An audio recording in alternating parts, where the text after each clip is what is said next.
स्वागत है। तो आज की इस वीडियो में हम स्टेनोग्राफ का पेपर हल करने वाले हैं, जिसका पेपर कोड आपका 101 ए रहने वाला है। तो साथियों, इसके अंदर जो लगभग अपने क्वेश्चन रहेंगे ना 60 के आसपास क्वेश्चन है। तो आज की इस वीडियो में हम 30 क्वेश्चन करने वाले हैं। 30 हम क्वेश्चन जो है नेक्स्ट वीडियो में करेंगे। एक बार वीडियो आपके सभी साथियों के साथ शेयर कर दीजिए। वीडियो कैसा लगता है कमेंट कर कर भी आपको बताना है साथियों। ये रहा आज का हमारा फर्स्ट क्वेश्चन।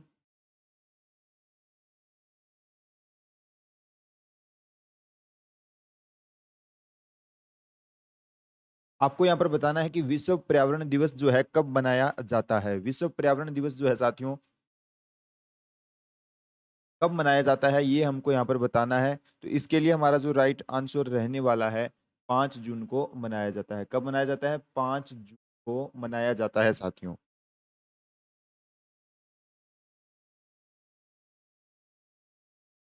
निम्न में से भारत का सबसे शुष्क स्थान कौन सा है? शुष्क स्थान पूछा है, भारत का पूछा है। तो आपको ध्यान आना चाहिए, आप सभी को पता है सम आता है। सम जो है कहाँ पर पड़ता है? तो फिर आपको पता ही चल जाएगा। सम का नाम लेते आप कहाँ जाओगे? जैसलमेर की तरफ जाने वाले हो। तो राजस्थान में अगर पूछे आपको तो सम सबसे शुष्क रहता है। उसके बाद जैसलमेर हो गया। तो भारत के सापेक्ष इसको जैसलमेर इसके लिए बिल्कुल राइट हो जाएगा साथियों। यानी बी नंबर ऑप्शन इस क्वेश्चन के लिए बिल्कुल राइट यहाँ पर रहने वाला है। नेक्स्ट पे हम चलते हैं। निम्न में से कौन सा राज्य नर्मदा बेसिन का हिस्सा नहीं है? वो हमको यहाँ पर बताना है साथियों कि नर्मदा बेसिन का हिस्सा यहाँ पर कौन से वाला नहीं है।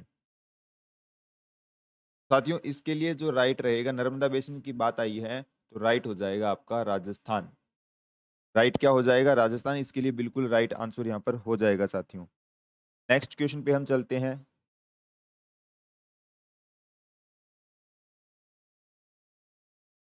क्षेत्रफल के अनुसार आपको दिए हुए जिलों का सही अवरोही क्रम आपको व्यवस्थित करना है। सही अवरोही क्रम आपको व्यवस्थित यहाँ पर करना है साथियों। क्षेत्रफल के अनुसार दिए हुए जिलों का सही अवरोही क्रम कौन सा होगा? आप सभी को पता है जैसलमेर तो नंबर 1 पे आ ही जाएगा। जैसलमेर पहले आ जाएगा। उसके बाद यहाँ पे आप जैसे ऑप्शन चेक कीजिए, तो ये वाला ऑप्शन कट कर दीजिए, ये वाला भी कट कर सकते हो, ये वाला। यानी एक ऑप्शन आते हुए भी हमारा क्वेश्चन ठीक हो चुका है, सी हो जाएगा। उसके बाद नागौर आएगा, नागौर के बाद टोंक आने वाला है। ये आप ध्यान रखोगे। तो इसके लिए राइट क्या हो जाएगा? सी नंबर ऑप्शन बिल्कुल साथियों यहाँ पर राइट हो जाएगा। नेक्स्ट है हमारा 1800 ईस्वी के अंदर किस विद्वान ने जो है प्रथम बार वर्तमान राजस्थान जो है उसके क्षेत्र के लिए राजपूताना नाम, ये वाला अच्छा क्वेश्चन यहाँ पे बन रहा है कि इसने पूछ लिया राजपूताना नाम किसने दिया था साथियों। ये क्वेश्चन भी बहुत ज्यादा बार एग्जाम में आ चुका है। तो राजपूताना जो नाम दिया था वो दिया था जॉर्ज थॉमस। जॉर्ज थॉमस ने यहाँ पर राजपूताना नाम दिया था साथियों। क्या राइट हो चुका है हमारा? इसके लिए बी नंबर ऑप्शन बिल्कुल राइट हो चुका है साथियों। नेक्स्ट हम देखते हैं। इनमें से कौन सी अरावली श्रृंखला की सबसे ऊंची पर्वत चोटी है? ये तो चलो क्वेश्चन ही थोड़ा इजी हो चुका है, लेकिन फिर भी क्या है कि वो आजकल आपसे क्या पूछता है कि वो पहले नंबर वाली ना पूछकर दूसरी तीसरी तक चला जाता है। तो इसके लिए तो आप सभी को ही पता होगा कि गुरु शिखर है। इसका तो आप सभी को ही पता है कि गुरु शिखर है। 2 नंबर पे गुरु शिखर, गुरु से दिल लगा जरा, तो गुरु शिखर ये आगे आपके 2 नंबर पे आ जाएगी। शेर दिलवाड़ा 3 नंबर पे आ जाएगी। तो वो एक ट्रिक है, वो आपको ध्यान होगी। लेकिन जैसे आप लोगों ने ये ट्रिक तो देखी है, गुरु से दिल लगा जरा, ये सभी को ही पता है। इसके बाद वाली मैं 3 आपको बता रहा हूं जो कि कंफ्यूजन पैदा करती है। उसके बाद आप ध्यान रखो अंकुर ऋषि। अंकुर ऋषि आप ध्यान रखो। इससे तो ऋषिकेश बन गई। ये अंकुर ऋषि आपको यहाँ पर ध्यान रखना है। गुरु से दिल लगा जरा सभी को पता है। उसके बाद आपको इतना ध्यान रखना है कि अंकुर ऋषि तो आपकी 8 से 9 तक ये क्लियर कर देता है। अभी 9 चोटियों तक हम चले जाते हैं। कर्म व्यवस्थित करनी आ जाती है कभी कभार, तो वो चीजें आपकी यहाँ पर कवर हो जाएगी इससे। अमृता देवी बिश्नोई पुरस्कार किस क्षेत्र में दिया जाता है? अगर आपने कल वाला वीडियो देखा है तो उसमें हमने देखा था कि उसमें पूछा गया था कि जो वनों पे कटाई की शुरुआत है वो वहां पे भीम सिंह राजा होता है जोधपुर का, तो वो शुरुआत कर देता है। और ये उन्होंने पूछा था कि अमृता देवी बिश्नोई का संबंध कहाँ से है? तो हमने देखा था कि जोधपुर से संबंधित आती है ये। तो ये चीजें आपको सभी को पता चल गया। उसी प्रकार ये देखो कि क्वेश्चन है ना, लगातार उसी प्रकार के क्वेश्चन एग्जाम में भी पूछे जाते हैं, आते भी रहते हैं। तो अमृता देवी बिश्नोई जो है वन्य जीव संरक्षण के संबंधित में दिया जाता है, यानी बी नंबर ऑप्शन बिल्कुल साथियों यहाँ पर राइट हो जाएगा। नेक्स्ट हमारा क्वेश्चन है साथियों, राजस्थान के किस जिले में जलोढ़ मृदा पाई जाती है? राजस्थान का ऐसा कौन सा जिला है जहां पर हमको जलोढ़ मृदा देखने को मिलती है? तो आपका राइट क्या कर दोगे यहाँ पर? भरतपुर इसके लिए बिल्कुल राइट कर दोगे साथियों। भरतपुर के अंदर हमको जलोढ़ मृदा देखने को मिलती है, भरतपुर के लिए आप इसको बिल्कुल राइट कर सकते हो साथियों। नेक्स्ट हम चलते हैं, राजस्थान के किस भाग में तांबे के प्रचुर भंडार हैं? राजस्थान के किस भाग के अंदर तांबे के पुराने व प्रचुर भंडार हमको देखने को मिलते हैं? ये तो सभी को ही पता होगा, खेतड़ी। खेतड़ी के अंदर इसके लिए बिल्कुल खेतड़ी क्या है? राइट हो जाएगा। खेतड़ी वैसे साथियों आता कहाँ पे है? झुंझुनू। खेतड़ी झुंझुनू के अंदर ये हो जाएगा। राजस्थान के किन जिलों में सबसे ज्यादा जो है आरक्षित वन क्षेत्र हमको देखने को मिलते हैं? तो इसके लिए क्या करोगे साथियों? सबसे ज्यादा आरक्षित की बात, वन्य क्षेत्र की बात ये कर रहा है, तो इसके लिए हमारा जो राइट रहेगा उदयपुर चित्तौड़गढ़। उदयपुर चित्तौड़गढ़, जैसा कि मैंने कल आपको बताया कि एग्जामिनर आपको एक क्वेश्चन वन रिपोर्ट का डेफिनेट देगा, और वन रिपोर्ट ऐसी है साथियों कि वो आपको याद ही करनी पड़ेगी। इसके अंदर फैक्चुअल डेटा रहता है, वो डेटा हमको याद करना पड़ेगा। एक नंबर ऐसा मान के चलिए आपका यहाँ से कंफर्म हो जाएगा। एक दिन आप इसको दीजिए, अच्छे से दीजिए, पूरा रिवाइज कीजिए। इसके बेसिस पे कुछ क्वेश्चंस हम ऐसे करेंगे साथियों। मैं आपके लिए क्या करने वाले हैं कि एक तो वन रिपोर्ट लेके आएंगे आपके लिए, वन रिपोर्ट का पूरा टॉपिक आपको शॉर्ट नोट्स के माध्यम से करवा देंगे। और वैसे भी साथियों हमने बहुत से कुछ शॉर्ट नोट्स आपके लिए डाल रखे हैं, वो आप जाकर जरूर देखना। बहुत अच्छे से आपको राजस्थान हिस्ट्री करवा रखी है, और एक राजस्थान इतिहास पर, राजस्थान इतिहास का साथियों जितने भी शॉर्ट नोट्स पॉसिबल हो सकते हैं, यानी संपूर्ण राजस्थान का उसमें आपके शॉर्ट नोट्स शामिल रहेंगे। वो जल्दी मैं आपके लिए एक मैराथन वीडियो लेकर आने वाला हूं, तो कमेंट करके बताएं कि आपको बात कैसी लगी। संपूर्ण राजस्थान का उसके तहत हम साथियों करने वाले हैं, शॉर्ट नोट्स वो बिल्कुल रहेंगे। आप ये मान के चलिए कि पूरा राजस्थान आपका 4 से 5 घंटे में पूरा राजस्थान कवर हो जाएगा, 4 से 5 घंटे के अंदर पूरा इतिहास कवर हो जाएगा। और ऐसा नहीं है कि उसमें चीजें कवर नहीं होगी शॉर्ट नोट्स के अंदर। आप वो शॉर्ट नोट्स पढ़ लेना, उसके बाद जैसे हम प्रीवियस ईयर हल कर रहे हैं ना, तो वो आप सॉल्यूशन करके देख लेना।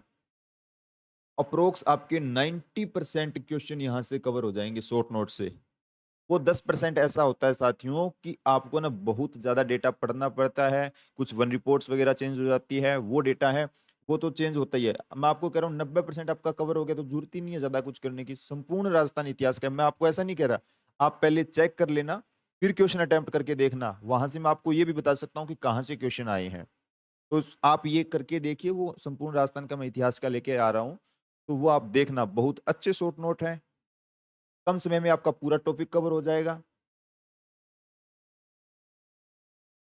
इनमें से कौन सा जोड़ा सही नहीं है? जोड़ा यहाँ पर दे रखा है, जवाई बांध साथियों पाली के अंदर आता है, बिल्कुल ठीक बात यहाँ पर कही गई है। राणा प्रताप सागर बांध चित्तौड़गढ़ के अंदर है, उमेद सागर बांध भीलवाड़ा। जवाई बांध पाली में हो गया, राणा प्रताप सागर बांध चित्तौड़गढ़, उमेद सागर बांध भीलवाड़ा में है। बजाज सागर बांध ये देखियो साथियों, इसने क्या कह रखा है? डूंगरपुर, जो कि गलत है। तो कहां पर होगा? बजाज सागर बांध बांसवाड़ा।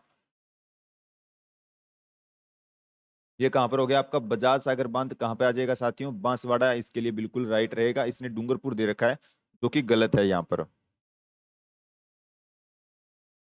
इनमें से कौन सी राजस्थान की भेड़ की किस्म नहीं है, यानी भेड़ की नस्ल की बात की गई है, जो कि नहीं है हमको यहाँ पर बताना है।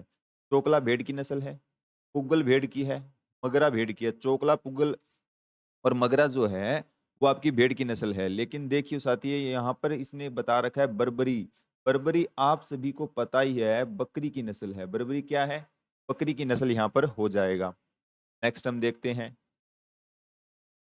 जोड़े बनाएं और दिए गए कूट में सही उत्तर चुनने का हमको प्रयास करना है। दिए गए कूट में हमें उत्तर का प्रयास करना है। तो इसमें आप देखिए साथियों, पक्षी अभयारण्य दे रखा है, केवला देव घना पक्षी विहार हो जाएगा। उसका पूरा नाम यही है, केवला देव घना पक्षी विहार बोलते हैं इसको। तो यानी इसमें बी आ गया।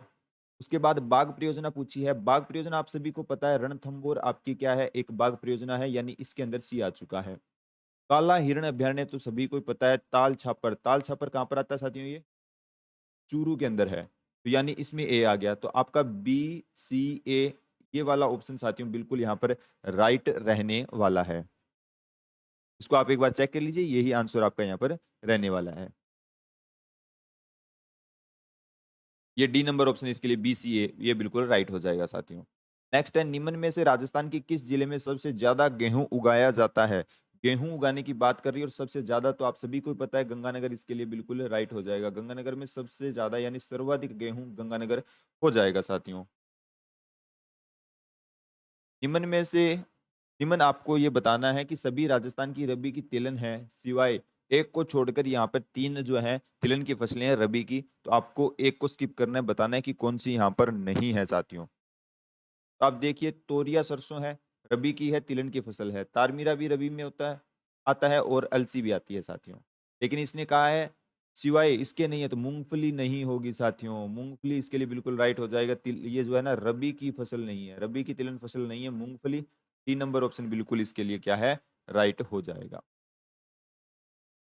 राजस्थान के किस पड़ोसी राज्य का चंबल परियोजना में हिस्सा है? कौन सा राजस्थान का ऐसा जो है उसका चंबल परियोजना, चंबल की बात आती है आप सभी को पता है चंबल कहाँ से निकलती है अभी, धार मध्य प्रदेश वहां से आती है ना, तो मध्य प्रदेश इसके लिए बिल्कुल राइट हो जाएगा। सी नंबर ऑप्शन इसके लिए क्या साथियों, बिल्कुल राइट हो जाएगा। चंबल आपको पता है मध्य प्रदेश से आती है, तो ये मैच हो चुका है। निम्न में से किस स्थान पर चमड़ा आधारित लघु उद्योग स्थित है? चमड़ा आधारित लघु उद्योग की बात यहाँ पर की जा रही है साथियों। तो इसके लिए आप क्या कहोगे, जयपुर और जोधपुर। जयपुर और जोधपुर में आपका इसका बिल्कुल चमड़ा आधारित उद्योग देखने को मिलते हैं। राजस्थान में मिट्टी टेराकोटा की मूर्ति बनाने का मुख्य कला केंद्र, ये बहुत अच्छा क्वेश्चन है, बहुत ज्यादा बार एग्जाम में पूछ लिया जाता है साथियों। बहुत अच्छा क्वेश्चन है, बार बार एग्जाम में आता है। मिट्टी टेराकोटा की मूर्तियां बनाने के लिए मोलेला, मोलेला आपका प्रसिद्ध है साथियों। ए नंबर ऑप्शन इस क्वेश्चन के लिए बिल्कुल राइट हो जाएगा हमारा। वर्तमान में राजस्थान की कौन सी संस्था है जो उद्योगों के लिए मूलभूत सुविधाएं हमको जो उनको है प्रदान करती है, मुहैया करवाती है? कौन सी संस्था है ऐसी? तो आप सभी को ध्यान आना चाहिए रिको।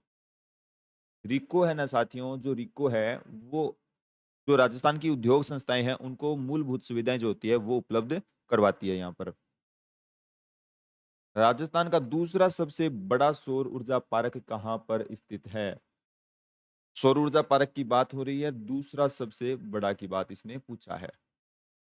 तो इसके लिए जो राइट रहेगा साथियों वो हमारा रहेगा नोक जैसलमेर। नोक जैसलमेर इसके लिए क्या है, बिल्कुल राइट हो जाएगा। राजस्थान की पहली प्रत्यक्ष लाभ अंतरण योजना कौन सी है? राजस्थान की पहली प्रत्यक्ष लाभ अंतरण योजना है साथियों, कौन सी है वो हमको यहाँ पर बताना है। भामाशाह योजना। भामाशाह जो योजना है प्रत्यक्ष लाभ अंतरण योजना है, पहली ऐसी योजना जो है राजस्थान की है साथियों। 2011 की जनगणना, वैसे भी मैंने आपको बताया था कि एक आप जनगणना वाला टॉपिक, यहाँ से कुछ इसी प्रकार के क्वेश्चन आपको देखने को मिलते हैं। जनसंख्या कहाँ ज्यादा है, कहाँ कम है, कहाँ साक्षरता ज्यादा है, कहाँ कम है, ये जो फैक्चुअल डेटा है वो याद करने पड़ेंगे। कुछ ऐसे डेटा हैं साथियों जो आप ना राजस्थान का कोई भी एग्जाम उठा लो, लगभग हमने अभी तक 40 के पास ऐसे कुछ सॉल्यूशन कर लिए हैं आरएसएसबी के। और प्लस ऐसा ध्यान रखिए हमने आरपीएससी के भी कुछ ऐसे सॉल्यूशन किए हैं अभी तक, लगभग 15 से 20 आरपीएससी के सॉल्यूशन कर चुके हैं अपन लोग। आरपीएससी के जो पेपर हुए हैं तो उनमें हमने ये देखा है कि ये मान के चलो हमने लगभग कर लिए 60 के आसपास क्वेश्चंस पेपर हल के लिए हैं, सॉरी 60 पेपर ऐसे हल कर चुके हैं जिनमें से आप ये मान के चलो 50 पेपर ऐसे रहेंगे जिनमें जनगणना तो डेफिनेट आपको मिलेंगे, एक दो क्वेश्चन, वन रिपोर्ट के क्वेश्चन। ये कुछ फेवरेट टॉपिक होते हैं एग्जामिनर के, ये करंट के सापेक्ष भी इंपॉर्टेंट हो जाते हैं और इसमें वैसे भी आपके लिए इंपॉर्टेंट रहते हैं। तो ये चीजें इंपॉर्टेंट है, आपको जरूर देखनी चाहिए। एग्जाम से पहले ये चीजें जो है ना जरूर कवर कर कर जाना, यहाँ से आपका एक एक क्वेश्चन जरूर सही हो जाएगा। क्योंकि अगर आपको पता है ना तो सही है क्वेश्चन, तुक्का इसमें कुछ लग नहीं सकता, तुक्के वाला काम नहीं है इसमें। अगर आपको डेफिनेट पता होगा तो ही करना है, वैसे अगर नहीं आता है तो ऐसे क्वेश्चन को स्किप करना ही बेहतर रहेगा। हाँ कंफ्यूजन कुछ आ रहा है तो आप इसमें रिस्क ले सकते हो, वरना ऐसे क्वेश्चन को स्किप करना ही ठीक रहेगा। अगर आपने याद कर रखा है, आपको पता है, तो इसका आंसर दे। 2011 की जनगणना के अनुसार निम्नलिखित में से किस जिले की जनसंख्या सबसे अधिक जो रहेगी वो जयपुर की रहेगी साथियों? डी नंबर ऑप्शन बिल्कुल राइट हो जाएगा। निम्न में से राजस्थान के किस पहाड़ी किले को यूनेस्को के विश्व धरोहर स्थल में शामिल नहीं किया गया है? नहीं किया गया है और यूनेस्को के विश्व धरोहर स्थल के अंदर। साथियों, मैं आपको ना एक यहाँ पे ट्रिक बता देता हूँ जो कि आपको ध्यान रखनी है। आप ध्यान रखो, आम, गाजर और चीकू। आम, गाजर, चीकू ध्यान रखो। आम से आपको ध्यान आ जाएगा आमेर। आम से क्या ध्यान रख लोगे? आमेर। इससे आप गागरोन ध्यान रख लो, गागरोन आ गया। और इससे आप जैसलमेर वाला ध्यान रख लो, इससे। और रै से आप रणथंबोर ध्यान रख लो। अब चीकू, चीकू से आप क्या ध्यान रखोगे? चित्तौड़गढ़ ध्यान रख लो एक तो आप। चीकू से चित्तौड़गढ़ हो गया। और कू से आप कुंभलगढ़ ध्यान रख लो। ये आपको ध्यान रखना है यहाँ पर। आमेर हो गया, गागरोन, जैसलमेर, रणथंबोर, चित्तौड़गढ़, कुंभलगढ़, ये आपकी यूनेस्को के अंदर शामिल हैं। तो रणथंबोर किला ये शामिल है, चित्तौड़गढ़ वाला शामिल है, कुंभलगढ़ है, तारागढ़ अपने आप में ठीक हो गया। तो अब बस आपको याद क्या करना है? आम, गाजर, चीकू। यूनेस्को के किलों के बारे में पूछ ले तो आप बोलो आम, गाजर, चीकू। 2-3 बार ऐसे बोलो, फ्लुएंटली याद हो जाएंगी चीजें और आपका आंसर यहाँ पर सही हो जाएगा साथियों।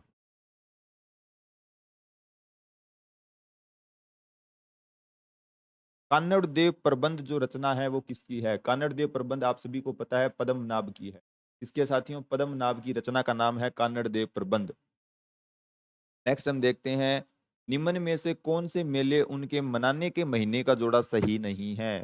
जो महीने के अंदर मेले बनाए जाते हैं वो यहाँ पर सही नहीं है। खाटू श्याम जी का मेला फाल्गुन के अंदर, बिल्कुल ठीक बात है।